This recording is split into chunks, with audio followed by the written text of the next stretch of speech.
Matau, kad kulkšnelės buvo labai didelis dėmesio objektas. Labai geras rezultatas.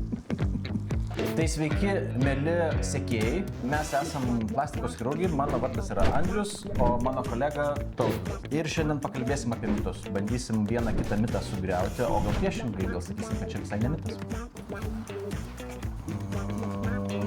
Mitas ar tiesa? Plastinė chirurgija mados reikalas. Šitame paveikslėlėje aš matau turbūt skirtingo laikmečio rūbų mados tendenciją, ar ne taip? Na tai ir ne tik rūbų, aš sakyčiau, kad čia vis tik skirtingas yra žmogus. Tai būtent ir rodo, kaip stipriai pasikeitė idealaus kūno suvokimas.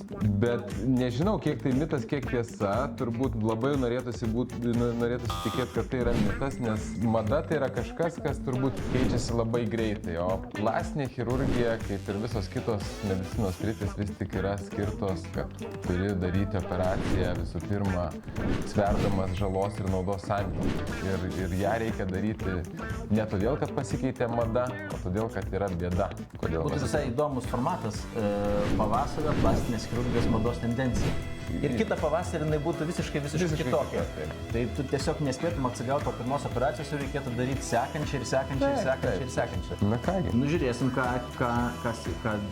20-30 ką parodė.